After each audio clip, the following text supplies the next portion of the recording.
وہ تمام واقعات کا ایک ایک جملہ ہمارے رونگٹوں کو کھڑا کر دینے کے لیے اور دل کو دہلانے کے لیے کافی ہے۔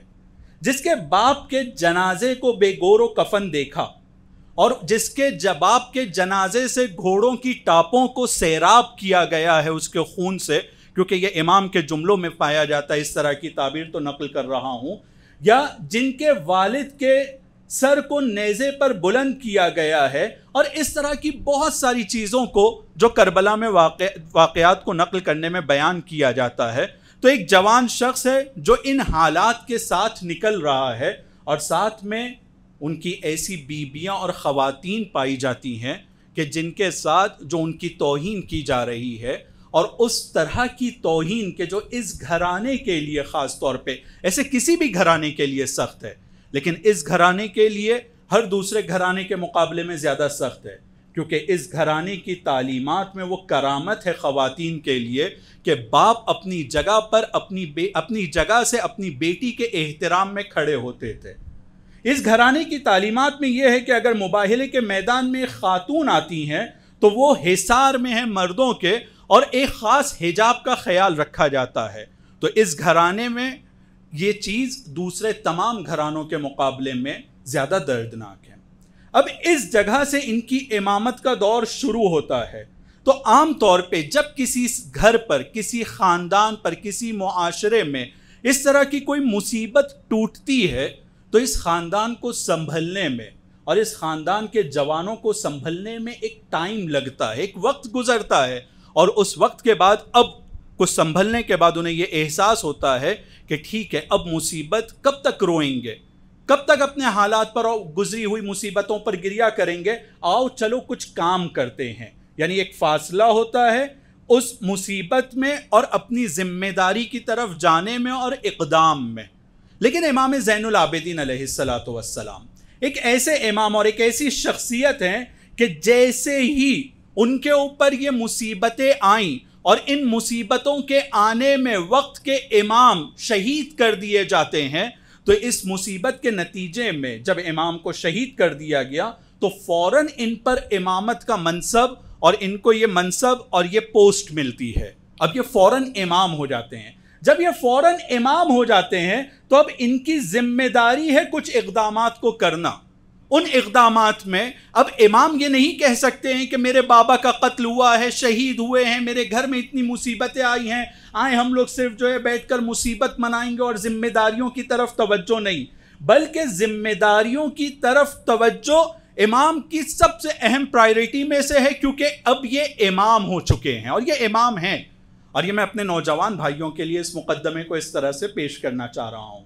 اب جب یہ امام ہو گئے اور ان کی ذمہ داری امامت کی وجہ سے ان تمام ذمہ داریاں ہو جاتی ہیں ان کے کندھے پر جو ایک امام کی ہوتی ہیں، تو اب انہوں نے اپنے پہلے قدم سے اپنے بابا کی شہادت کے بعد سے جو کام شروع کیا ہے وہ یہ کہ جس مقصد کے لیے بابا کی شہادت ہوئی ہے، امام حسین کی شہادت ہوئی ہے، وہ مقصد کو مجھے دنیا تک کے پہنچانا ہے۔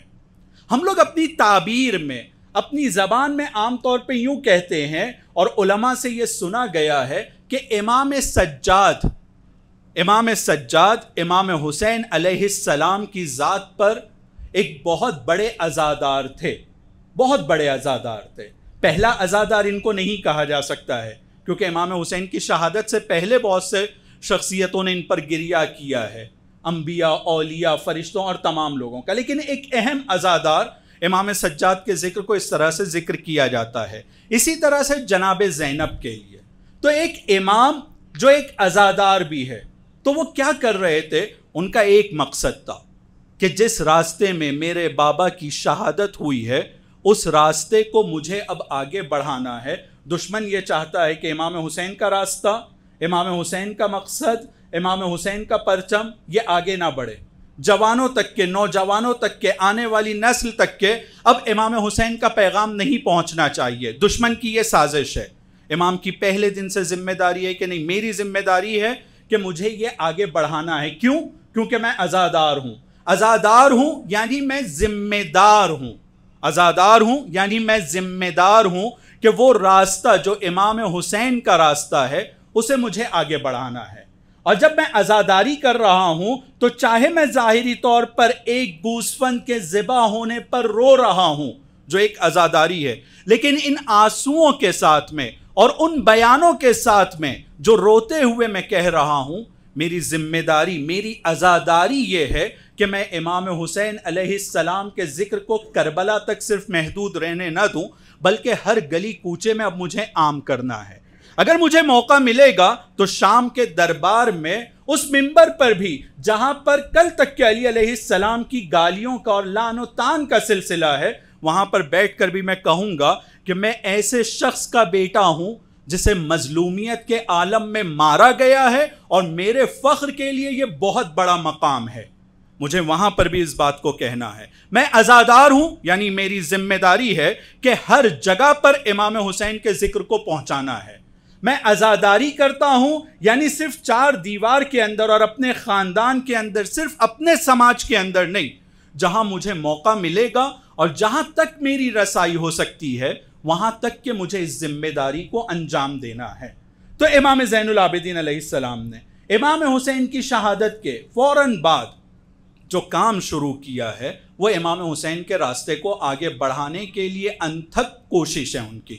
ہر طرح کی ممکن کوشش جو ہو سکتی تھی امام نے کیا ہے۔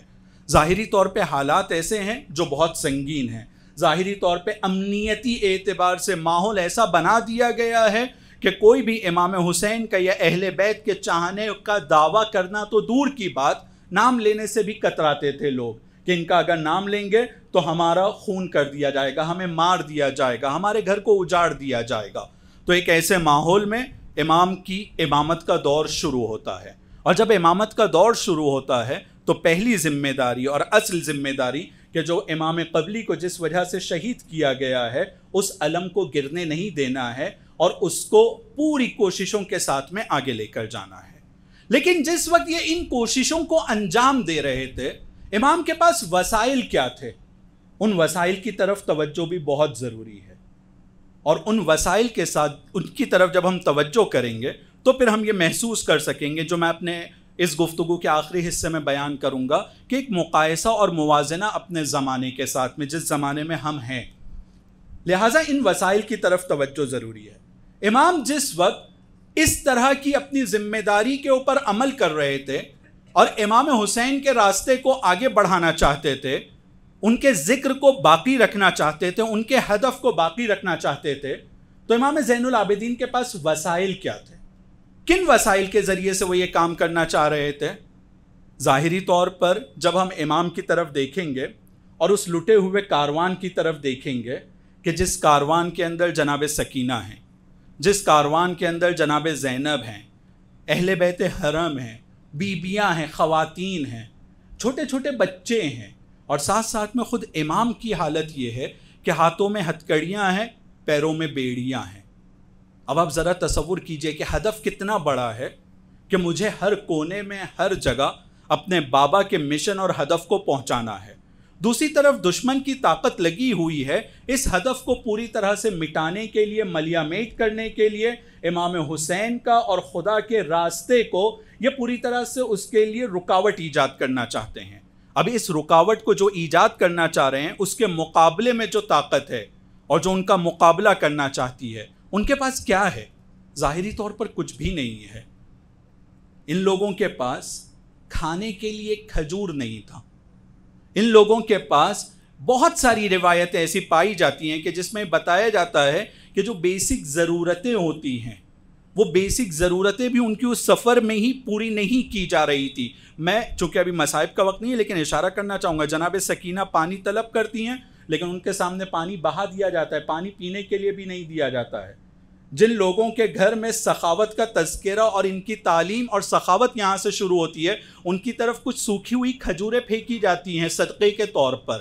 یہ سب آسانی سے کہہ کر گزر جانے والی بات نہیں ہے۔ تصور کیجئے گا کہ وسائل کیا ہیں امام سجاد کے پاس، کن وسائل کے ذریعے سے اتنے بڑے ہدف کو وہ فالو کرنا چاہتے ہیں، کن وسائل کے ذریعے سے وہ اتنے بڑے مقصد تک کے پہنچنے کی کوشش کرنا چاہتے ہیں۔ وسائل ظاہری طور پر کچھ نہیں ہے، لیکن امام سجاد علیہ السلام کے بارے میں ان کی ہی تعلیم کردہ زیارت کے ضمن میں یہ کہا جا سکتا ہے کہ ہم سب یہ پلٹ کر کہتے ہیں کہ اتنے سخت حالات کے باوجود بھی ہم یہ گواہی دیتے ہیں اشہد انک قد جاہدت فی سبیل اللہ حق جہاد زیارت امین اللہ میں ہم یہ گواہی دیتے ہیں کہ آپ نے کوشش کیا ہے، آپ نے جہاد کیا ہے، آپ نے انتھک محنت کی ہے اللہ کے راستے میں، ویسی محنت جیسی محنت کا حق تھا، جیسے جہاد کا حق تھا۔ امام نے حالات کے باوجود، خراب ہونے کے باوجود، وسائل کے نہ ہونے کے باوجود بھی، ایک لحظے کے لیے بھی، ایک لمحے کے لیے بھی اس جہاد میں کسی طرح کی کوتاہی نہیں کی ہے، کیونکہ ان کے لیے کلیئر تھا کہ ان کا مقصد کیا ہے، انہیں کیا کرنا ہے۔ وہ امام ہیں، ان کی ذمہ داری ہے، اور چونکہ ان کے لیے ان کا مقصد واضح تھا تو اس مقصد کے لیے بغیر کسی رکاوٹ کے وہ اقدام پر اقدام کرتے چلے جا رہے تھے۔ نتیجہ کیا ہوا؟ ظاہری طور پر نتیجہ یہ ہوا کہ امام حسین علیہ السلام کی شہادت کے بعد میں جو یزید، اس کے افواج اس خام خیالی میں مبتلا ہو گئے تھے اور غلط فہمی میں مبتلا ہو گئے تھے کہ وہ جیت گئے ہیں، اور ان کے جیت کے لیے وہ جشن کی تیاری کر رہے تھے۔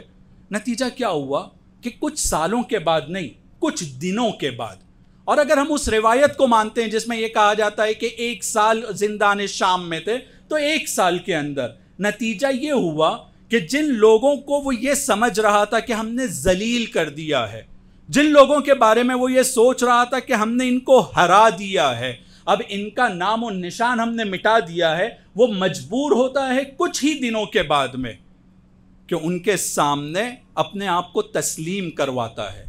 ان کی آزادی، اہل بیت حرم کی آزادی، یہ یزید کی ہار کی ایک بہت بڑی علامت ہے، اور وہاں پر ان کے خطبے اور ان کے بیانات، یہ کیسے ہو سکا ہے؟ اس کے اندر امام سجاد کی ہتھ کڑی اور بیڑی پہننے کے باوجود اپنے مشن کی طرف آگے بڑھنے کی جو ان کی لگن تھی اور انتھک کوشش تھی، یہ اس میں ایک بہت بڑا کردار ادا کر رہی تھی۔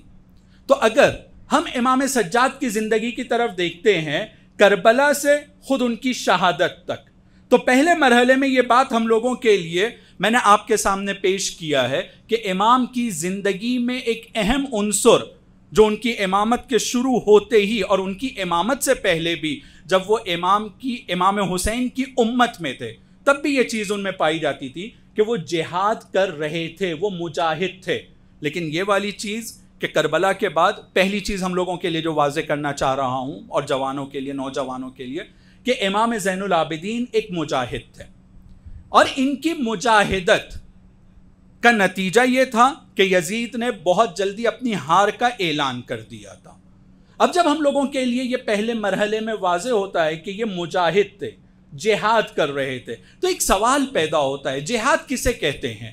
اور اس سے پہلے کچھ فضلاء کی خدمت میں موقع ملا تھا بیان کرنے کا، تو بیان کر چکا ہوں، لیکن پھر اصلاح کی نیت سے، شاید یہ تکرار ہے کچھ افراد کے لیے، لیکن یقیناً فضلاء کے سامنے تکرار کے نتیجے میں اصلاح اور بات کو بہتر بنانے میں مدد ملنے کی امید اور گنجائش ہے انشاءاللہ، تو لہٰذا میں اسے تکرار کرنا چاہتا ہوں۔ جہاد کسے کہتے ہیں؟ امام سجاد کے لیے یا تمام اماموں کے لیے ہم کہتے ہیں کہ وہ جہاد کرتے تھے اور وہ اپنی زندگی مجاہدانہ انداز میں گزار رہے تھے۔ تو جہاد یعنی کیا ہے؟ جہاد کے 4 عنصر ہیں۔ سب سے پہلی چیز جو قرآن کی آیت جسے میں نے سرنامہ کلام قرار دیا ہے، وَالَّذِينَ جَاهَدُوا فِينَا، یہ فینا کے ذریعے سے خداوند عالم تفسیر میں یہ بیان کیا گیا ہے کہ خدا یہ بتانا چاہتا ہے کہ کام تمہارا، کوششیں تمہاری ہمارے لیے ہونا چاہیے، یعنی کوئی بھی قدم اگر تم اٹھا رہے ہو تو یہ قدم ہمارے لیے اٹھنا چاہیے، صرف ہمارے راستے میں نہیں، ہمارے لیے۔ فینا کہہ رہا ہے، فی سبیل اللہ نہیں کہہ رہا ہے یہاں پر۔ اس میں تفسیر میں اس کے فرق کو واضح کرنے کی کوشش کی گئی ہے۔ سب سے پہلی چیز جو ایک جہاد کے اندر پائی جاتی ہے اور پہلا عنصر جس کی طرف ہم سب کو متوجہ ہونا ہوگا، وہ ہے قربتاً اللہ ہونا چاہیے، اللہ کی راہ میں، اللہ کے لیے قدم ہونا چاہیے۔ جو بھی قدم، جو بھی کام کیا جا رہا ہے، ہمیں اللہ سے قربت حاصل کرنا ہے، ہمیں اللہ کی طرف جانا ہے۔ تو یہ پہلی چیز ہے۔ دوسری چیز جو جہاد میں، جو امام زین العابدین کی زندگی میں بھی پائی جاتی تھی، اور یہ بھی ایک اہم نقطہ ہے جس کی طرف توجہ سب لوگوں کی ضروری، اور خاص طور پہ میں اپنے لیے ذکر کر رہا ہوں، کہ اگر ہم یہ چاہتے ہیں، اور جب ہم یہ پہلے کہتے ہیں کہ امام مجاہد تھے، اور ہم بھی یہ چاہتے ہیں کہ ہماری زندگی میں قرآن کی ان آیتوں کے اوپر عمل کر کے ہم بھی جہاد کریں، یہ الگ بات ہے کہ جہاد کے کلمے کو اتنا زیادہ متنازع بنا دیا گیا ہے کہ اب ممبر سے جہاد کے بارے میں بات کرنا خود ایک جہاد ہے۔ آپس میں جہاد کے اوپر گفتگو کرنا ہمارے سماج میں یہ خود ایک بہت بڑا جہاد ہو گیا ہے، چونکہ اس کلمے کو اتنا متنازع اور اس کے غلط معنی کو اور اس کے خلاف جو پروپیگنڈا کیا گیا ہے، تو لہٰذا ہم لوگوں کی ذمہ داری ہے کہ قرآن کی ان آیتوں، اور جب امام کے بارے میں ہم یہ گواہی دیتے ہیں اشہد انک قد جاہدت فی سبیل اللہ حق جہاد، اور یہ گواہی کو ہم بہت تاکید کے ساتھ کہتے ہیں، اس کا مطلب یہ ہے کہ ہم اس کے ذریعے سے یہ سیکھنا چاہتے ہیں کہ ہم بھی یہ چاہتے ہیں کہ آپ کے مجاہدانہ راستے کے اوپر خدا ہمیں چلنے کی توفیق عطا کرے۔ تو پہلی چیز، اگر ہم اس راستے پر چلنا چاہتے ہیں تو پہلی چیز ہے کہ ہمارا قدم قربتاً اللہ ہونا چاہیے۔ دوسری چیز جس کی طرف توجہ ضروری ہے کہ ہمیں یہ پتہ ہونا چاہیے کہ ہمارا مقصد کیا ہے، ہم کیا کرنا چاہتے ہیں۔ ہر نیک کام کو جو انسان اپنی زندگی میں کرتا ہے، ہر نیک کام جہاد نہیں ہے، بلکہ جہاد کے 4 عناصر ہیں۔ ہمارا ہدف مشخص ہونا چاہیے، ہم کس ڈائریکشن میں جانا چاہتے ہیں، ہمیں آخر کس طرف پہنچنا ہے، اپنے مقصد کو، اپنے چشم انداز کو، اپنے افق کو یا اپنے ویژن کو ہمیں اپنے لیے ایک دم کلیئر کرنے کی ضرورت ہے۔ اور اس ویژن کے لیے جو ہم قدم اٹھا رہے ہیں وہ اپنی شہرت کے لیے نہیں ہے، اپنے آپ کو مالدار بنانے کے لیے نہیں ہے، بلکہ وہ ہے قربتاً اللہ۔ تو پہلی چیز ہے قربتاً اللہ۔ دوسری چیز جو جہاد کا اہم عنصر ہے، اور یہ اساتید کی باتیں ہیں جو میں آپ کی خدمت میں بیان کر رہا ہوں، دوسری چیز جو بہت ضروری ہے کہ وہ ویژن ہمیں پتہ ہونا چاہیے، مقصد ہمیں پتہ ہونا چاہیے کہ کس ڈائریکشن میں مجھے جانا ہے، کس طرف جانا ہے۔ تیسری چیز جو ان دونوں چیزوں کے ساتھ میں بہت زیادہ اہمیت کی حامل ہے، ہمیں یہ پتہ ہونا چاہیے کہ اگر میں یہ رحمانی راستے پر آگے بڑھنا چاہتا ہوں، میں خدائی راستے پہ آگے بڑھنا چاہتا ہوں، میں حزب اللہ میں شامل ہو کر حزب الہی کی تقویت میں کردار ادا کرنا چاہتا ہوں، تو پھر دشمن اس کو روکنے کے لیے اپنے زمانے میں کن حربوں کو استعمال کر رہے ہیں، وہ کن چیزوں کے ذریعے سے، کن وسائل کے ذریعے سے یہ راستے کو روکنے کی کوشش کرتے ہیں۔ تو جہاں میرے لیے اپنا ویژن کلیئر ہے، جہاں میرے لیے اپنا افق کلیئر ہے، جہاں مجھے یہ پتا ہے کہ میرا راستہ کس طرف ہے، مجھے یہ بھی پتا ہونا چاہیے کہ میرے مقصد تک کے پہنچنے کے لیے دشمنان خدا کی طرف سے، حزب الشیطان کی طرف سے، طاغوت کی طرف سے اور شیطان کے لشکر کی طرف سے کیا کیا رکاوٹیں ایجاد کی جا رہی ہیں۔ تو اب میرا کام، 2 کام ہو جائیں گے، ایک تو اس مقصد کی طرف نظر ہے جس کی طرف مجھے آگے بڑھنا ہے، دوسرا ان کے راستوں کے اوپر میری نظر ہے کہ جن رکاوٹوں کو ایک ایک کر کے مجھے ہٹانا ہے۔ صرف مقصد کی طرف آگے نہیں بڑھنا ہے، وہ تو بڑھنا ہے ہی، لیکن ساتھ ساتھ میں دشمن کے حربوں کو ناکام بنانا یہ بھی ہماری ذمہ داری ہے۔ اسی لیے ہمیں کہا جاتا ہے کہ عالم بے زمان ہونا چاہیے۔ جہاد کا یہ ایک بہت اہم عنصر ہے، عالم بے زمان میں ان طاقتوں کے اوپر بہت گہری نظر ہونا چاہیے جو ہمارے راستے میں رکاوٹیں ایجاد کرنا چاہتے ہیں۔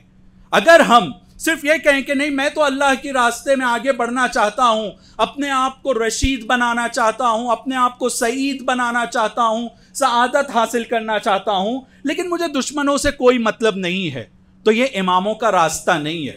ہو سکتا ہے کسی کے ذہن میں یہ سوال ہو کہ یہ کیسے کہہ سکتے ہیں کہ نہیں ہم لوگوں کی اگر دشمنوں کی طرف نظر نہیں ہے، تو اس بات کے لیے ایک چیز کہہ کر بس اپنی بات کو آگے بڑھانا چاہوں گا اس چوتھے عنصر کی طرف۔ اگر دشمنوں کے حربے پر نظر نہ ہو ہمارے اماموں کی، اور جہاد کے اندر یہ والا عنصر اگر نہیں پایا جاتا کہ ہمیں دشمن سے مطلب نہیں ہے، تو یقین جانیے کہ ہمارے کسی امام کو شہید نہیں کیا جاتا۔ ہمارے تمام اماموں کی شہادت اس بات کا جیتا جاگتا سب سے بڑا ثبوت ہے کہ دشمن نے ہمیشہ ان کو اپنی آنکھ کا تنکا اور اپنی گلے کی ہڈی سمجھا ہے۔ انہوں نے کبھی دشمن کو آرام سے رہنے نہیں دیا ہے۔ اگر وہ اپنی طرف سے ایک حربہ تیار کرتا تھا، یہ اس کے راستے میں رکاوٹ ایجاد کرتے تھے، اور اتنی رکاوٹیں ایک کے بعد ایک ایجاد کی جاتی رہی ہیں کہ آخر میں دشمن کو یہ محسوس ہوتا ہے کہ بس اب ایک ہی راستہ ہمارے پاس بچا ہے، اور وہ راستہ یہ ہے کہ ان کو شہید کر دیا جائے۔ یہ اماموں کی شہادت یہ بتا رہی ہے کہ دشمن کے راستے میں یہ بہت بڑی رکاوٹ تھے، اور خود اجتماعی اعتبار سے یہ ایک اہم موضوع ہے کہ کب ایک ظالم طاقتور کسی کو مارتا ہے. ایسے ہی نہیں کہ وہ چلتے پھرتے کسی کو بھی مار دیتے ہیں، اگر ان کی طاقت میں کوئی رکاوٹ محسوس ہونے لگتی ہے تب اس کو مارا جاتا ہے، اور یہ رکاوٹ بنتے تھے امام، لہٰذا امام زین العابدین کو بھی شہید کیا گیا ہے.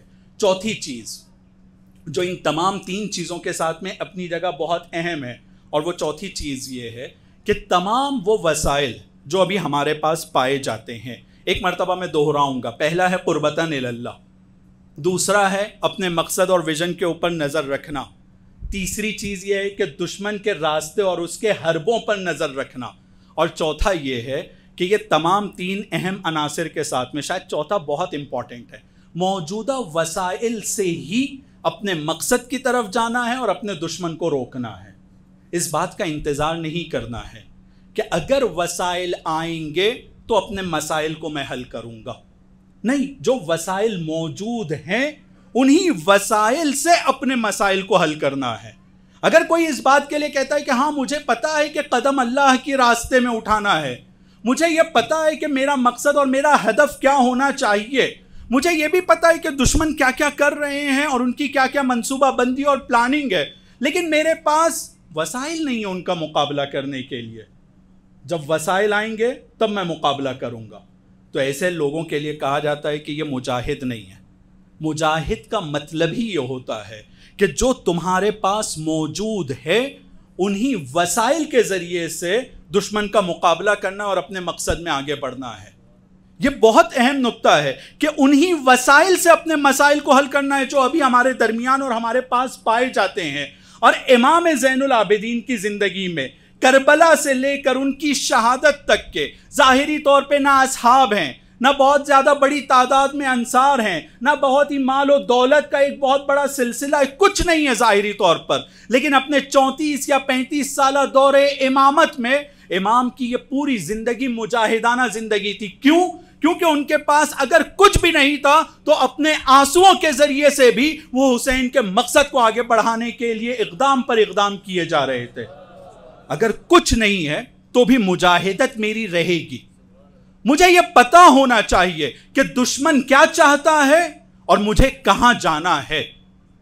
تو اگر کچھ نہیں ہے تو کوئی بات نہیں، میرے آنسو ہیں، کچھ نہیں ہے تو مدینے کی گلیاں ہیں اور ایک گوسفن کا ذبح ہونا ہے. یہ گوسفن کے ذبح ہونے کو بھی اپنے فائدے میں لینا اور اپنے مقصد کے لیے استعمال کرنا.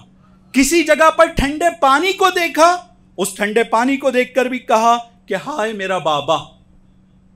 کتنے آسانی سے انہوں نے ہمیں یہ بتایا ہے کہ ایک پانی کا گلاس امام حسین کے ذکر کو پھیلانے اور دشمن کی سازش کو ناکام بنانے میں کتنا بڑا کردار ادا کر سکتا ہے. صرف ایک پانی کا گلاس. لیکن امام زین العابدین نے یہ کام کیا ہے، یعنی اپنی زندگی کو صحیح معنی میں مجاہدانہ زندگی بنایا ہے، اور جس کی ہم گواہی دیتے ہیں. اشہد انک قد جاہدت فی سبیل اللہ حق جہاد. کوئی ایک ایسا موقع نہیں ملتا ہے. یہ الگ بات ہے کہ تاریخ میں بہت ساری کمیاں اور کاستی پائی جاتی ہیں کہ جو ذکر نہیں کیا گیا ہے، لیکن جتنا ذکر کیا گیا ہے اس سے ہمیں یہ سمجھ میں آتا ہے کہ امام نے کوئی موقع اپنا ہاتھ سے جانے نہیں دیا ہے جہاں اپنے مقصد کی طرف بڑھنے کے لیے اور دشمن کی سازش کو ناکام بنانے میں انہوں نے کوئی کوتاہی کی ہو. کسی چھوٹے سی چیز کو بھی اگر انہوں نے دیکھا ہے تو اپنے فائدے میں اور اپنے مقصد کے فائدے کے لیے انہوں نے اسے استعمال کیا ہے. اور اس سے ہمیں یہ بتایا ہے کہ ہمیں جہاد اپنی زندگی میں لانا ہوگا. جہاد کا یہ پروپیگنڈا کے ذریعے سے جو اسے بدنام کرنے کی کوشش کی گئی ہے کہ جہاد کا مطلب ہے کہ تلوار اٹھانا اور لوگوں کے گلے کاٹنا، بندوق کا ہاتھ میں لینا اور کچھ بے گناہوں کو مار دینا، یہ جہاد نہیں ہے. اسلحے کا جہاد وہ اس کا ایک جلوہ، ایک مظہر، ایک طریقہ ہے جہاد کا، لیکن اصل جہاد وہ ہے جن میں یہ 4 چیزیں پائی جاتی ہوں. قربتاً اللہ، مقصد کا کلیئر ہونا، ساتھ ساتھ میں دشمن کی سازشوں اور حربوں پر نظر ہونا، اور اپنے موجودہ وسائل سے اپنے مسائل کو حل کرنے کے لیے اقدام کرنا.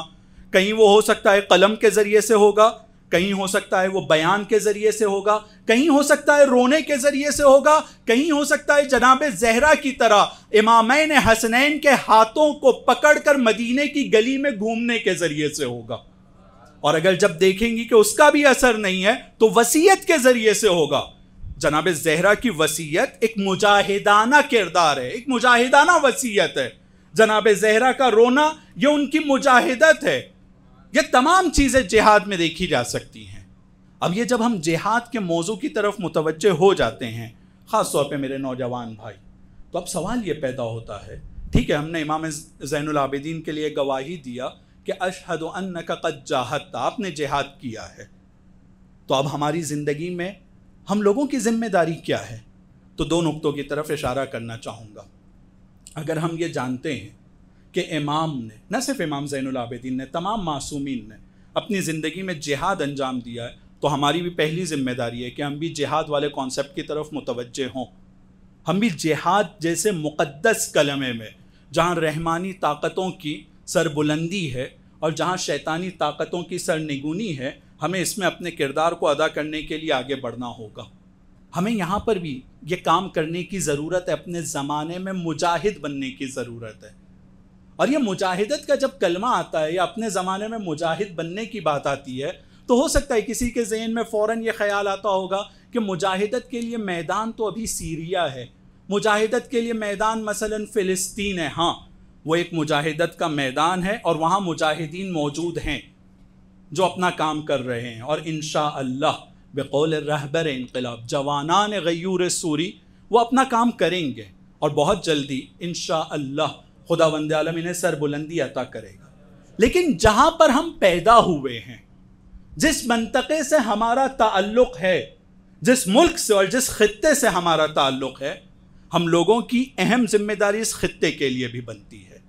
اور اس خطے میں ہم لوگوں کو اس مجاہدت کی طرف توجہ دینا ہوگا. اس خطے کے اندر بہت سارے ایسے مسائل پائے جاتے ہیں جن مسائل کا شیعوں کی موجودگیوں میں ہونا، شیعہ موجود ہو اور وہ مسائل پائے جاتے ہوں، یہ ہم لوگوں کے لیے شرم کی بات ہے. ہمارے ملک میں ہم سب جانتے ہیں کہ حالات کس طریقے کے ہیں. ہمارے ملک میں ہم لوگ جناب زینب، جناب سکینہ اور خواتین کے اور ان بیبیوں کے ذکر کو بچپن سے سنتے چلے آ رہے ہیں، لیکن ہم نے اس بات کی طرف کبھی توجہ کیا ہے کہ جس ممبر سے، جس فرش عزا سے بچپن سے ہم چادر کے چھیننے پر گریہ کرتے آ رہے ہیں، اور یہ بیان کرنا، آپ تمام حضرات اور اکثریت وہ ہے جو بیان بھی کرتی رہی ہے، یہ میں جسارت کر رہا ہوں لیکن اصل اپنے لیے کہہ رہا ہوں کہ خدا مجھے اس بات کی توفیق عطا کرے کہ یہ جو بیان ہم کرتے چلے آئے ہیں، کیا ہم نے کبھی اس نقطے کی طرف توجہ کیا ہے کہ ہم جس ملک سے تعلق رکھتے ہیں اور جہاں ہماری ایک بہت بڑی آبادی پائی جاتی ہے، اس ملک کے اندر دنیا میں ہمارا ملک رینک کے اعتبار سے شروع کے 5 ممالک میں آتا ہے جہاں پر چھوٹی بچیوں کے ساتھ بھی تجاوز کیا جاتا ہے. بچوں کے ساتھ میں کیا ہم نے اس نقطے کی طرف کبھی توجہ کیا ہے کہ معاذ اللہ معاذ اللہ معاذ اللہ نعوذ باللہ، تجاوز کے مسئلے میں ہمارا ملک سر فہرست 3 ممالک میں سے ایک ملک ہے. ہم اپنے آپ کو شیعہ کہتے ہیں، ہم اپنے آپ کو امام حسین کا چاہنے والا کہتے ہیں، امام سجاد کا چاہنے والا کہتے ہیں، لیکن ہمارے ملک کی 70% سے زیادہ آبادی ایسی ہے جن کے پاس کھانے پینے کے لیے صحیح پانی نہیں ہے اور صحیح کھانے کی چیزیں نہیں ہیں، ملاوٹ کی چیزیں وہ عام طور پہ کھاتے ہیں. ہم اس ملک کے رہنے والے ہیں. ہم جس ملک کے رہنے والے ہیں وہاں پہ آمار رسمی میں یہ ذکر کیا جاتا ہے کہ 8ویں کلاس پڑھنے والا بچہ دوسری کلاس کے لٹریچر کو پڑھ کر سمجھا نہیں سکتا ہے، اور ان کی تعداد کم نہیں ہے، 70% سے زیادہ ہے. 70% سے زیادہ ایسے بچے ہمارے ملک میں پائے جاتے ہیں جو ظاہری طور پر 8ویں کلاس میں ہیں، لیکن دوسری کلاس کے بھی مسائل کو وہ حل، اور وہاں اس کلاس کا متن، دوسری کلاس کا متن وہ پڑھ کر حل نہیں کر سکتے ہیں، سمجھا نہیں سکتے ہیں. علمی اعتبار سے، اجتماعی اعتبار سے، معاشی اور اقتصادی اعتبار سے، فرہنگی اعتبار سے، سیاسی اعتبار سے، ہر اعتبار سے وہ جائیگاہ جو ہمارے ملک میں آج مستضعفین کی ہے، آج جو مسلمانوں کی ہے، اور ان مسلمانوں میں آج جو شیعوں کی ہے، کیا یہ وہ جائیگاہ ہے کہ جس جائیگاہ کے ہم حقدار ہیں یا نہیں؟ ہم لوگوں کی یہ ذمہ داری بنتی ہے کہ جب ہم امام زین العابدین یا معصومین کی زندگی میں مجاہدت کا تصور اور ذکر سنتے ہیں اور وہ مجاہدت کو تصور کرتے ہیں تو ہماری یہ ذمہ داری بنتی ہے کہ ہم اپنے ملک کو ایک میدان سمجھیں. ہماری ذمہ داری ہے کہ ہم اپنے ملک کو ایک میدان سمجھیں. میدان جنگ ہے کس چیز کے لیے؟ جہالت کو ختم کرنے کے لیے. میدان جنگ ہے ہمارا ملک کس چیز کے لیے؟ وہاں پر جو بچیوں کے ساتھ اور خواتین کے ساتھ ان کی کرامت اور عزت پر جو حملہ کیا جاتا ہے وہ روکنے کے لیے. ہمارا ملک میدان جنگ ہے کس طرح سے؟ اس طرح سے کہ جو وہاں فقر پائی جاتی ہے، جو فقر پایا جاتا ہے، جو غربت پائی جاتی ہے، جو بھوک مری پائی جاتی ہے، اس کا مقابلہ کرنے کے لیے. ممکن ہے کسی کے ذہن میں یہ سوال ہو یا یہ بات ہو کہ بھائی یہ باتیں تو بہت بڑی بڑی باتیں ہیں. ہاں بڑی باتیں ہیں. کیوں بڑی باتیں ہیں؟ کیونکہ ہم بڑے لوگوں کے ماننے والے ہیں. ہم امام زین العابدین کے ماننے والے ہیں، ہم امام علی کے ماننے والے ہیں. ہم اگر یہ بات نہیں کریں گے تو کس پر یہ بات جچے گی کہ جو یہ بات آ کر کرے؟ یہ ہمیں کرنا ہے. اگر ہم اس کے راہکار کی طرف ہم توجہ نہیں کریں گے تو کون ہے اس بات کے لیے احق کہ جو اس کے اوپر توجہ کرے اور ان مسائل کو حل کرنے کے لیے آگے بڑھے گا؟ یہ ہمیں کرنا ہے. افسوس تو اس بات پر ہے کہ اب تک کہ ہم کو اور مجھ کو خاص طور پہ، جب میں ہم کہہ رہا ہوں اتم میں مصداق میں، ہم لوگوں کو جو کردار ادا کرنا چاہیے تھا، جو مجاہدت ہمیں کرنا چاہیے تھی، ہم اس مجاہدت کی طرف متوجہ نہیں ہیں. افسوس اس بات پر ہے. ورنہ ہم ہر جگہ اس بات کو سنتے ہیں. ہر امام کا جب تذکرہ ہوتا ہے ہم یہ سنتے ہیں کہ ان کے شانوں پر گٹوں کے بہت بڑے بڑے نشان تھے اور بہت بڑے بڑے گٹے تھے. کیوں تھے؟ کیونکہ وہ گونیوں کی صورت میں غریبوں کے گھر پہ اناج پہنچانے جایا کرتے تھے. تو صرف یہ سننے کے لیے ہے یا ہمارے سماج میں جہاں 70% لوگوں کے پاس کھانے کے لیے صحیح چیز نہیں ہے ہمیں کچھ کرنا ہوگا؟ ممکن ہے کسی کے ذہن میں یہ سوال ہو کہ ہاں یہ بڑی بات ہے لیکن ہمارے پاس وسائل تو موجود نہیں ہیں. تو پھر یہ پہلے ذکر ہو چکا ہے کہ موجودہ وسائل سے ہی اپنے مسائل کو حل کرنے کا نام جہاد ہے. اور اگر کوئی جہاد کرنے کے لیے آگے بڑھے گا تو خدا کا وعدہ ہے لَنَهْدِيَنَّهُمْ سُبُلَنَا، ہم ان کے لیے اپنے راستوں کی طرف ہدایت کریں گے، ہم ان کے راستے میں آسانی لے کر آئیں گے. اور اس کے بعد ان اللہ لمع المحسنین، نیک کام کرنے والوں کے ساتھ خدا موجود ہے. اور جب خدا موجود ہے کسی کے ساتھ میں، اور جب کسی کے ساتھ خدا ہوتا ہے تو ہم نے یہ دیکھا ہے کہ ظاہری طور پر ہمارے سامنے مثال ہے، سمجھنے کے لیے بہت واضح ہے. ظاہری طور پر 45 سال سے جس ملک کو چاروں طرف سے گھیرنے کی کوشش کی جا رہی تھی، جس ملک کے اوپر پابندیوں کا سلسلہ لگایا جا رہا تھا، جس ملک کے بارے میں یہ کہا جا رہا تھا کہ ایک دوا ہم نہیں پہنچنے دیں گے، کسی دوا دارو کا انتظام نہیں ہو سکتا ان کے لیے، کھانے پینے کی پابندی اور طرح طرح کے وسائل کے اوپر پابندیاں تھیں، اور آسانی سے امپورٹ ایکسپورٹ سب تمام چیزوں پر پابندیاں ہیں. اس کے بعد ہم دیکھتے ہیں کہ جب ان لوگوں نے اس کام کو انجام دیا وَالَّذِينَ جَاهَدُوا فِينَا، تو خدا بند عالم نے ان کے لیے کیسے راستوں کو آسان کیا ہے کہ ایک حملے کے بعد میں وہاں سے سیز فائر کی بھیک مانگنے پر وہ مجبور ہوئے ہیں. یہ کیوں ہے؟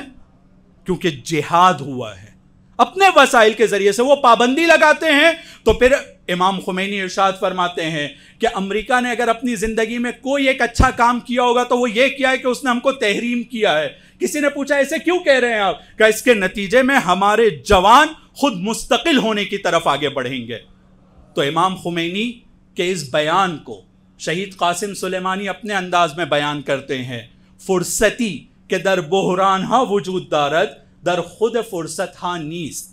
اب اس جملے کے ترجمے کی ضرورت نہیں ہے، لیکن احتیاطاً خاص طور پہ نوجوانوں کے لیے کہ اپرچونٹیز جو کرائسس کے اندر پائی جاتی ہیں اور فرصتیں جو بحران اور مشکلات میں پائی جاتی ہیں، وہ فرصتیں خود فرصت میں نہیں ہوتی ہیں. بحران میں فرصتوں کا زمینہ زیادہ فراہم ہوتا ہے. اور ہم نے دیکھا کہ جس وقت بحران کا صحیح طریقے سے مقابلہ کیا جائے تو ہم یہ دیکھتے ہیں کہ جس کو دنیا میں سینسر کرنے کی کوشش تھی، جس کے نام کو آج کے زمانے میں دنیا میں یہ کوشش کی جا رہی تھی کہ ان کا نام اور ان کا ذکر لوگوں تک کے نہ پہنچے، ہم نے اس بات کو دیکھا ہے کہ جس کے ذکر کو راستے اور اس کو روکنے کی کوشش تھی، تو نتیجہ کیا ہوا؟ انہوں نے جب بحران سے صحیح فائدہ اٹھایا تو نتیجہ یہ ہوا کہ اسلام دشمن طاقتیں بھی یہ کہنے پر مجبور ہوئی ہے. اور ہمارے ملک کی طرف اشارہ کر کے کہنا چاہتا ہوں کہ مہاراشٹر کے وہ لیڈرز کہ جو ایک زمانے میں اسلام دشمنی میں بہت مشہور تھے، وہ تنزیہی طور پر اپنے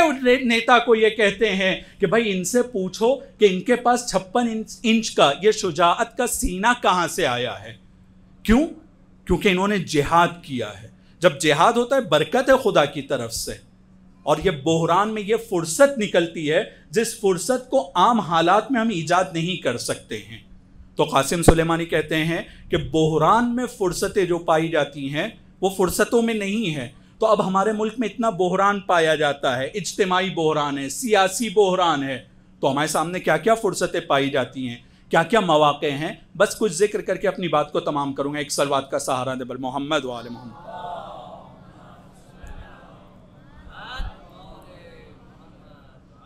جب بھی کسی سماج پر، جب بھی کسی معاشرے کے اوپر فشار ہوتا ہے، خاص طور پہ حکومت کا، طاقتور لوگوں کا، تو ایک چیز جو اس کے نتیجے میں آتی ہے کہ لوگ مستقل ہونے کے بارے میں سوچنا شروع کر دیتے ہیں. عام طور پہ 2 طرح کے لوگ ہوتے ہیں، 2 طرح کا ری ایکشن ہوتا ہے. ایک ری ایکشن یہ ہوتا ہے کہ سرنڈر ہو جانا ہے، جیسے وہ کہہ رہے ہیں پوری طرح سے ہم کو ان کے راستے پر چلنا ہے، جو کہیں گے. یہ بہت لمبا نہیں چلتا ہے، لیکن فطرت انسان کی اس غلامی کو ہمیشہ قبول کرنے کے لیے تیار نہیں ہوتی ہے. نتیجہ یہ ہوتا ہے جس سماج میں بھی، جس معاشرے میں بھی فشار آتا ہے، وہاں پر لوگ اپنی ہویت کی طرف اور اپنے استقلال کی طرف متوجہ ہونے لگتے ہیں.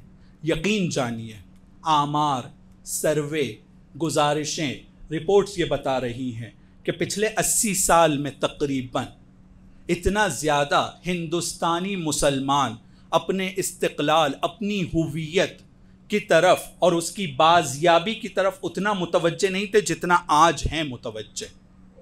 تو ایک طرف بحران ہے، ایک طرف فشار ہے جو ہمیں ظاہری طور پر دکھائی دیتا ہے، لیکن دوسری طرف اس بحران کے ساتھ میں جو نتیجہ اور جو اثر معاشرے میں پایا جاتا ہے، جو تبلیغ کے لیے جاتے ہیں اور جو جوانوں سے کانٹیکٹ میں ہیں، وہ اس بات کو بہت آسانی سے دیکھ سکتے ہیں. اور انہوں نے نوٹ کیا ہوگا کہ جوانوں میں یہ خواہش پہلے کے مقابلے میں اب زیادہ ہو گئی ہے کہ ہمیں مضبوط ہونا ہے، ہمیں مستقل ہونا ہے، ہمیں اپنی پہچان اور اپنی ہویت کے اوپر کام کرنا ہے. اور جس سماج میں اپنی ہویت کی بازیابی کی چاہت آ جائے، پھر اس سماج کو، اس معاشرے کو کوئی جھکا نہیں سکتا ہے.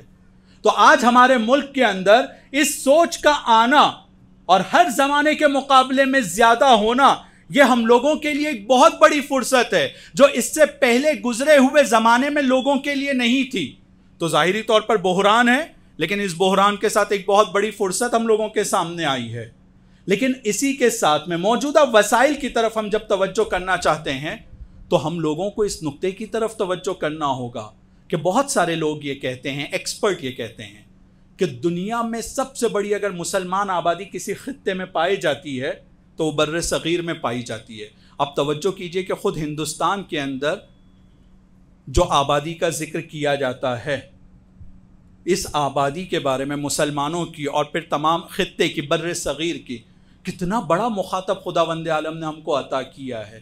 اگر ہم صحیح طریقے سے اپنے آپ کو تیار کریں اور صحیح طریقے سے کام کرنے کے لیے آمادہ ہونے کی کوشش کریں تو جو مخاطب ہمارے پاس ہے، دنیا کے کسی اور منطقے کے کسی مبلغ کے پاس نہیں ہے. جتنے بڑے مخاطب ہمارے پاس پائے جاتے ہیں، تعداد کے اعتبار سے اتنے مخاطب ہم زبان کسی کو کہیں نہیں ملنے والے ہیں کہ جو ایک دوسرے کے ساتھ آسانی سے ارتباط برقرار کر لیں. ہم فرہنگ، ہم زبان اور تمام مسائل. تو یہ ایک بہت بڑی ہم لوگوں کے لیے وسیلہ اور بہت بڑا سرمایہ ہے جس کی طرف توجہ کی ضرورت ہے. خود ہماری آبادی کے ساتھ میں ہماری انجمنوں کا ہونا، امام بارگاہوں کا ہونا، مساجد کا ہونا، ہمارے اوقاف کا ہونا، یہ ایک بہت بڑا وسیلہ، ایک بہت بڑا سرمایہ ہے جس کی طرف توجہ بہت ضروری ہے. اور اگر اس کی طرف صحیح توجہ کی جائے گی تو یقین جانیے کہ ہمارے مسائل صرف ہم اپنے منطقے کے مسائل نہیں بلکہ دنیا کی شیعت اور اسلام کے مسائل اور دنیا کے تمام انسانوں کے مسائل کے حل کرنے میں ہمارا کردار بہت بڑا ہو سکتا ہے، صرف اپنے ملک کے لیے نہیں. اپنے ملک میں بھی صرف شیعہ یا مسلمانوں کے لیے نہیں، پورے ملک کی تقدیر اور حالت کو بدلنے میں ہم بہت بڑا کردار ادا کر سکتے ہیں۔ یہ ایک ایسا وسیلہ، ایک ایسا سرمایہ ہے جو ہم لوگوں کی نظر سے اوجھل ہے، یا دوسرے الفاظ میں کہا جائے جو بد نیت لوگ ہیں ان لوگوں نے اس طرح سے اپنا جال اس کے اوپر بچھائے رکھا ہے کہ ہم لوگوں کو اس سے نزدیک ہونے نہیں دے رہے ہیں۔ لیکن نہیں، ہماری ذمہ داری ہے کہ اس وسیلے اور اس سرمایہ کی طرف متوجہ ہوں اور خدا کی ملکیت کے خلاف جو سازشیں کی جا رہی ہیں ان سازشوں کے خلاف اپنے آپ کو تیار کریں، کیونکہ یہ جو ایکٹ بھی ابھی آیا ہے یہ ایکٹ بھی اس بات کا سبب بنا ہے۔ یہ تطبیق کرتے ہوئے اس مثال کو اپنی بات کو تمام کروں گا۔ آج سے کچھ سال پہلے اور کچھ مہینے پہلے تک کے ہم لوگوں کے معاشرے میں عموماً یہ ذکر ہوا کرتا تھا، اگر کبھی وقف کا ذکر نکلتا تھا تو عموماً کیا بات ہوتی تھی؟ وقف میں خرد و برد ہے۔ جتنے بھی لوگ وقف کے آس پاس میں بھن بھناتے ہیں وہ تمام اپنی جیبوں کو بھر رہے ہیں اور قوم کو اس سے کوئی فائدہ نہیں ہو رہا ہے۔ اور ہم یہ جانتے تھے کہ وقف کا جو اصل منشا یا جو استفادہ ہونا چاہیے تھا وہ واقف کی نیت کے مطابق عمل ہو ہی نہیں رہا تھا۔ بہت ساری ایسی اوقاف اور املاک پائی جاتی ہیں کہ جو واقف کی منشا کے مطابق نہیں تھی، لیکن ہم لوگوں نے اپنی یہ عادت بنا لیا تھا یا اپنے آپ کو اس ماحول کے ساتھ اتنا ہم آہنگ کر دیا تھا کہ ٹھیک ہے، وہ جو وقف کے متولیان ہیں، وہ جو وقف کا سیٹ اپ ہے، جو کر رہا ہے کرنے دو، ہم اپنے کاموں میں لگے رہیں گے، اور ہم اس کی طرف توجہ نہیں دیتے تھے۔ اگر یہ ایسے ہی چلتا رہتا تو بھی سب کو پتہ ہے کہ اوقاف کا زیادہ فائدہ اس کے بجائے کہ جن کے لیے وقف ہوا ہے حکومتیں اور طاقتور لوگوں کو ہی فائدہ ہو رہا تھا۔ لیکن ظاہری طور پر ایک بحران ایجاد ہوا۔ کیا بحران ایجاد ہوا؟ بحران یہ ایجاد ہوا کہ ایک نیا قانون لے کر آئے، ایک بل لے کر آئے اور اسے قانون میں انہوں نے بدلوا دیا، ایک قانون بن گیا۔ قانون بننے کے بعد ایک ہنگامہ شروع ہو جاتا ہے۔ ہنگامہ یہ شروع ہوتا ہے کہ اس قانون کے ذریعے سے اوقاف کو ہتھیانے کی کوشش ہے، اور یہ تمام باتیں جو آپ لوگوں نے پچھلے کچھ مہینوں اور دنوں میں سنا ہے اور دیکھا ہے۔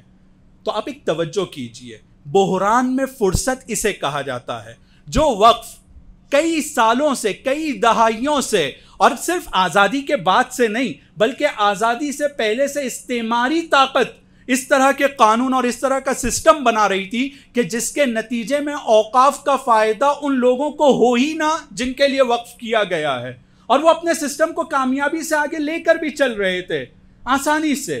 لیکن ظاہری طور پہ ایک قانون لے کر آتے ہیں اس خام خیالی کے ساتھ میں کہ اس کے نتیجے میں نکیل کو اور کسا جائے گا اور ان کو ان کی حیثیت اور اوقات بتائی جائے گی مسلمانوں کو۔ نتیجہ کیا ہوا؟ ایک بحران ایجاد کرنے کی کوشش ہوئی۔ نتیجہ یہ ہوا کہ وقف کو لے کر ہر زمانے کے مقابلے میں آج زیادہ بیداری پیدا ہو گئی ہے۔ بحران میں فرصت اسے کہا جاتا ہے۔ وہ بحران ایجاد کرنا چاہ رہے تھے، لیکن آپ سب لوگ بھی اس بات کی تائید کریں گے کہ اس بحران کے ایجاد کرنے کے نتیجے میں آج وقف کو لے کر جو بیداری ایجاد ہوئی ہے اس سے پہلے کبھی یہ بیداری نہیں پائی جاتی تھی۔ لیکن اب ہم لوگوں کی ذمہ داری یہاں سنگین ہو جاتی ہے، سخت ہو جاتی ہے کہ جو بیداری ایجاد ہوئی ہے اس بیداری کو صحیح جہت میں کیسے استعمال کیا جا سکتا ہے۔ اس بیداری کے نتیجے میں جہاں اس قانون کو انشاءاللہ بحول و قوہ الہی مجبور ہوں گے اس قانون کو واپس لینے کے لیے، لیکن ساتھ ساتھ میں ہم لوگوں کی یہ ذمہ داری بھی ہوگی کہ وہ جو فساد کا سلسلہ، وہ جو کرپشن کا سلسلہ ہے اسے روکنے کے لیے پھر ہمیں اپنا کردار ادا کرنا ہوگا۔ تو ظاہری طور پہ ایک بحران ہے، لیکن اس بحران کے نتیجے میں ایک بہت بڑی فرصت ہم لوگوں کے سامنے ایجاد ہو کر آئی ہے، اور اس فرصت سے فائدہ اٹھانا اور اس فرصت کے نتیجے میں اس چیز کا صحیح استعمال کرنا، وہ نتیجہ وہ چیز ہوگی کہ جس کو ہم یہ کہہ سکتے ہیں، یعنی اس نتیجے تک کے پہنچنے کے لیے جو اقدامات ہمیں کرنا ہے ان اقدامات کو کہا جائے گا کہ جہاد کی ضرورت ہے۔ اور یہ جہاد کا جو سبق ہے کہ ہم اس کی طرف متوجہ ہوں کہ اگر امام زین العابدین اپنی امامت کے شروعاتی دور جہاں کربلا ہے، امام حسین علیہ السلام کی شہادت ہے، وہاں سے لے کر اپنی شہادت تک کے جہاد کر رہے تھے، یعنی ہر بحران کے اندر فرصت ڈھونڈ رہے تھے، ہر مشکل کے ذریعے سے وہ یہ چاہتے تھے کہ اپنے ہدف کی طرف میں کیسے آگے بڑھ سکتا ہوں۔ اگر ظالم مشکلات ایجاد کرتا ہے تو ان مشکلات سے اپنے بابا کی مظلومیت اور اپنے پیغام کی حقانیت کو کیسے میں لوگوں تک کے پہنچاؤں گا. اور یہ کام جب امام نے کیا ہے اور ہم اس کی گواہی دیتے ہیں تو اس کا نتیجہ یہ ہے کہ ہماری زندگی میں ہمیں اس کانسیپٹ اور اس موضوع کی طرف توجہ دینا ہوگا کہ ہمیں بھی جہاد کرنا ہے، ہمیں بھی مجاہدت کرنا ہے. انہی موجودہ وسائل کے ذریعے سے جہاں ہماری بہت بڑی آبادی، جہاں ہمارے ملک میں اہل بیت دوستی کا ماحول پایا جاتا ہے، جہاں ہمارے ملک میں نہ صرف مسلمان بلکہ غیر مسلمان بھی امام حسین سے اپنی ارادت اور اپنی محبت کا اظہار کرتے ہیں، اور ہمارے ملک میں ایسی تعداد کئی ملینز میں پائی جاتی ہے جو امام حسین علیہ السلام کی عزاداری کرتے ہیں اور امام حسین کو یاد کرتے ہیں. یہ تمام وہ وسائل ہیں اور یہ وہ سرمایہ ہے جس سرمایہ کی طرف ہمیں متوجہ ہونا ہے. اور جب بھی کوئی بحران ایجاد ہوتا ہے تو ہمارے اماموں کا یہ بتایا ہوا سبق ہے کہ بحران کو وہ لوگ کہ جن کی امیدیں کم ہوتی ہیں، جن کے ساتھ ان کا خدا نہیں ہوتا ہے، یا جو غیب کی طاقت پر ایمان نہیں رکھتے ہیں، وہ بحران کو بحران دیکھتے ہیں اور ہمت ہار جاتے ہیں، ہاتھ پر ہاتھ رکھ کر بیٹھ جاتے ہیں کہ اب ہم سے کچھ نہیں ہوگا. لیکن جو لوگ خدا کو مانتے ہیں، جو غیب پر ایمان رکھتے ہیں، وہ بحران والے حالات میں اپنا آپا نہیں کھوتے ہیں، ہاتھ پر ہاتھ رکھ کر نہیں بیٹھتے ہیں، بلکہ اس بحران میں وہ فرصت کو ڈھونڈتے ہیں اور ان بحران میں وہ یہ ثابت کرتے ہیں کہ ہمارا خدا ہمارے ساتھ ہے، اور اس کے مظاہر ایک کے بعد ایک دکھنے لگتے ہیں. جناب زینب کا واقعہ جو ہم عام طور پہ سنتے ہیں اور نکل جاتے ہیں، اور وہ جملہ کہ ما رأیت الا جمیلہ، یعنی بحران میں فرصتوں کو دیکھنا.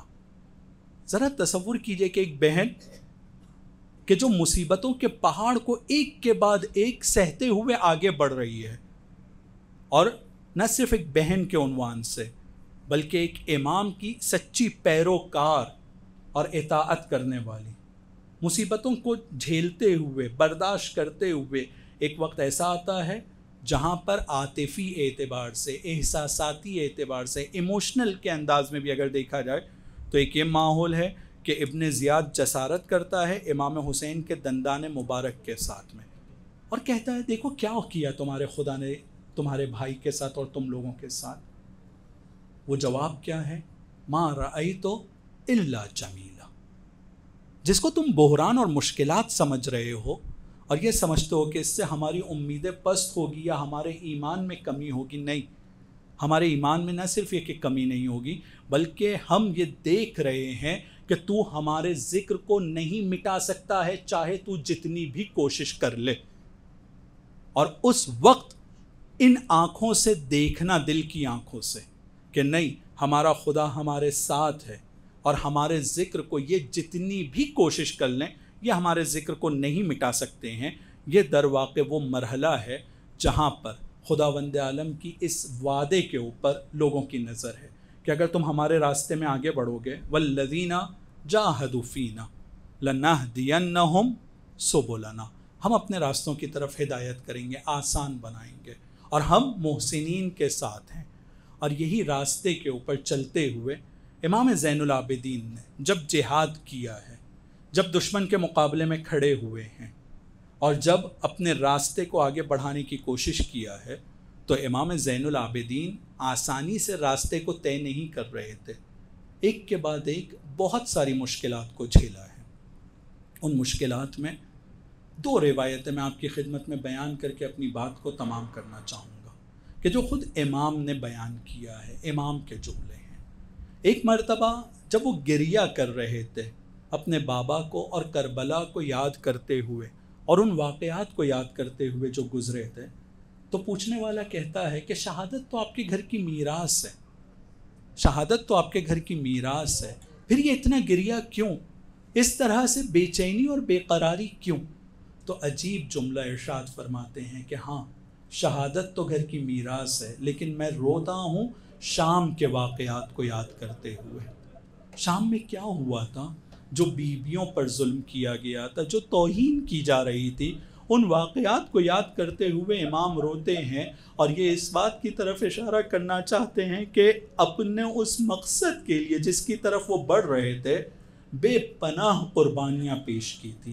اور پھر دوسری روایت کے ساتھ کہ امام زین العابدین خود اپنی مصیبت کو ایک بار بیان کرتے ہوئے ارشاد فرماتے ہیں کہ جب شام میں ہمارا یہ لٹا ہوا قافلہ وارد ہوتا ہے تو اس طرح کا ماحول تھا کہ بازار میں لوگ جشن منانے کے لیے کھڑے تھے، اور ایک اس طرح کا ماحول تیار کیا گیا تھا کہ جو نیچے کھڑے تھے ان میں سے جس کے ہاتھ میں جو ہوتا تھا وہ ہمارے نثار کر رہا تھا، کوئی پتھر پھینک رہا تھا، جس کے ہاتھ میں جو تھا وہ پھینک رہا تھا، لیکن کچھ لوگ تماشائی کی صورت میں چھتوں کے اوپر بھی تھے۔ ایک لعین نے، امام ارشاد فرماتے ہیں کہ ایک لعین نے جسارت کیا کہ امام کے سر کی طرف ایک آگ کا ٹکڑا پھینکتا ہے۔ عزادارو بس اسے تصور کیجئے گا، میں اپنی بات کو تمام کر رہا ہوں۔ امام کہتے ہیں کہ میرے سر پر ایک کپڑا تھا، اور جب ایک لعین نے اس شعلے کو پھینکا ہے تو وہ میرے کپڑے کو جلانے لگا، لیکن اب آپ تصور کیجئے کہ امام کی حالت یہ تھی کہ ہاتھوں میں ہتھکڑیاں ہیں، پیروں میں بیڑیاں ہیں، گلے میں طوق خاردار ہے۔ جب کسی کے سر پر کوئی ایسی چیز ہوتی ہے تو اپنے ہاتھ سے ہٹانے کی کوشش کرتا ہے، لیکن جس کے ہاتھ میں ہتھکڑیاں ہیں وہ کیسے ہٹائے گا؟ جب ہاتھ سے نہ ہٹا سکے تو خود ذکر کرتے ہیں کہ میں نے گردن کو کبھی دائیں طرف کیا، کبھی بائیں طرف کرنے کی کوشش کیا تاکہ وہ آگ کا شعلہ سر سے گر جائے، لیکن گلے میں طوق خاردار تھی۔ جیسے ہی دائیں طرف کرتا تھا وہ طوق اذیت کر رہی تھی، بائیں طرف کیا تو اذیت کر رہی تھی۔ نتیجہ ذکر کرتے ہیں کہ ایک ایسا وقت آیا کہ اس شعلے سے وہ کپڑا جل گیا، میرے سر کے بال بھی جل گئے، اور اس شعلے نے میرے سر کو بھی جلا دیا تھا۔ الا لعنت اللہ علی القوم الظالمین وسيعلم الذين ظلموا أي منقلب ينقلبون۔ خدایا ہمارے اس مختصر سے عمل کو قبول فرما، خدایا امام زمانہ کے ظہور میں تعجیل فرما، خدایا ہمیں ان کے اعوان و انصار مددگاروں میں اور ان کی رکاب میں شہادت کا درجہ نصیب فرما، خدایا امام زمانہ کے ظہور میں تعجیل فرما، خدایا امام زمانہ کے ظہور میں تعجیل فرما۔ وآخر دعوانا ان الحمد للہ رب العالمین۔